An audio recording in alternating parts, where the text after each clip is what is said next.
أعوذ بالله من الشيطان الرجيم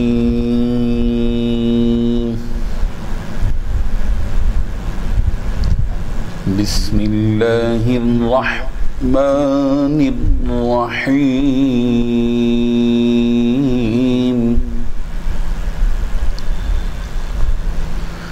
سنلقي في قلوب الذين كفروا الرعب بما أشركوا بالله ما لم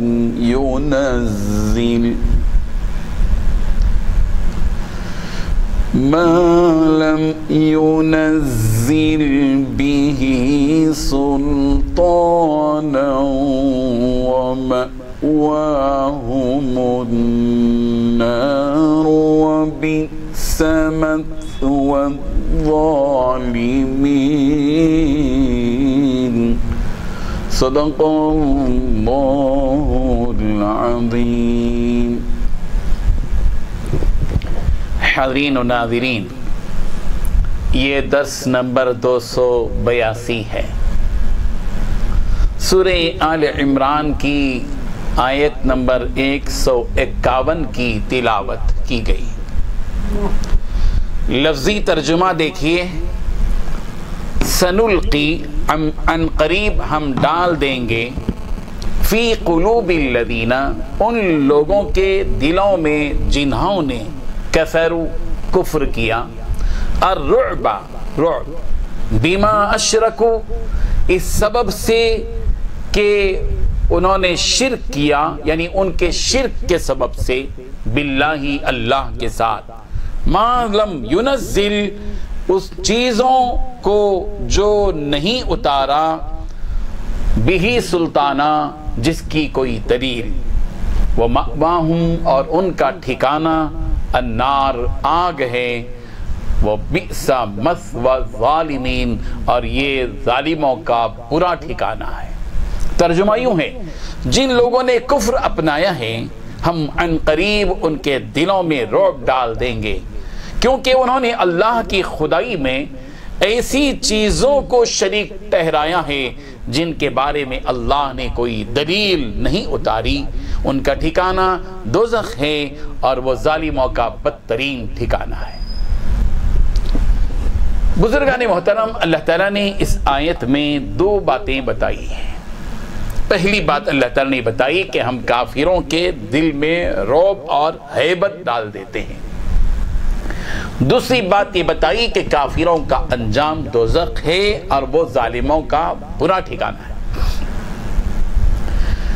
اس آیت میں اللہ تبارک و تعالیٰ نے مسلمانوں سے اس بات کا وعدہ کیا ہے کہ ہم عن قریب ان کافروں کے دل میں رعب ڈال دیتے ہیں جنہوں نے اللہ کے ساتھ شرک کیا، اور ان مشرکین کے پاس اپنے شرک کی کوئی دلیل اور سند ایسی نہیں ہے جس کو اللہ نے آسمان سے اتاری ہو.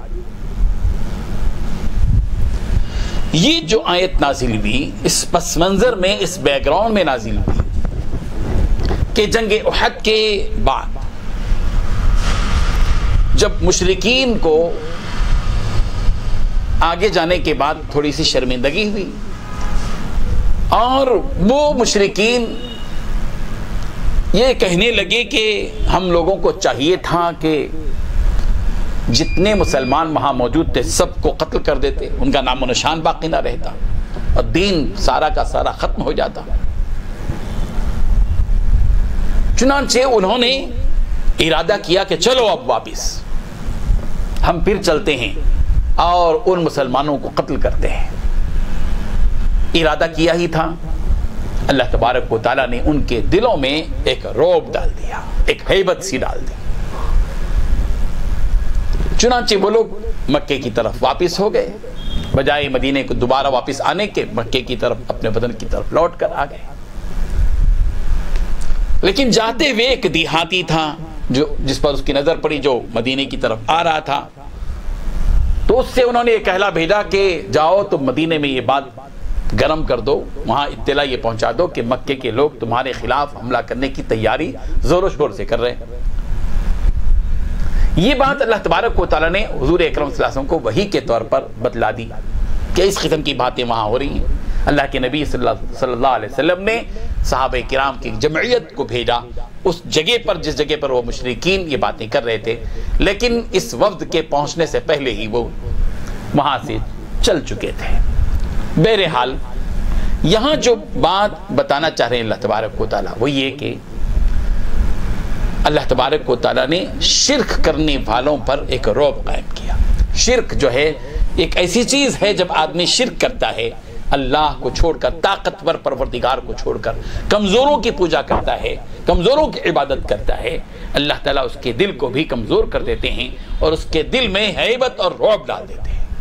شرک رعب پڑھنے کی جگہ ہوتی ہے، اس کے مقابلے میں جس کا ایمان مضبوط ہوتا ہے، جس کی توحید مضبوط ہوتی ہے، جس کا ایمان مضبوط ہوتا ہے، اس کے دل میں کسی کا رعب، کسی کی ہیبت نہیں ہوتی، وہ اللہ سے ڈرنے والا ہوتا ہے۔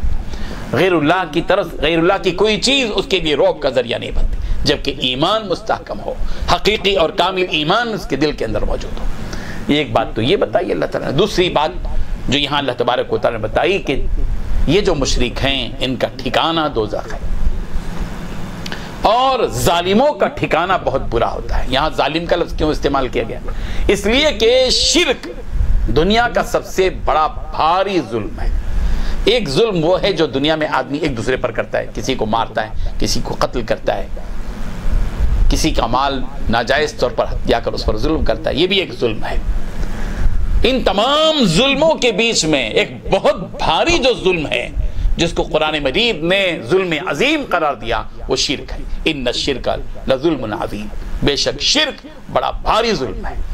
اور جب دنیا کے اندر انسان اس بھاری ظلم کے ساتھ جیتا ہے اور اسی ظلم کے ساتھ بغیر توبہ کے اس دنیا سے چلا جاتا ہے تو پھر اللہ تبارک و تعالیٰ کی ہاں کوئی گنجائش نہیں ہوتی اس کی نجات کی، اور سیدھے اس کو اسی ٹھکانے میں ڈال دیا جائے گا جو بہت برا ٹھکانہ ہے، جس کو دوزخ کہا جاتا ہے۔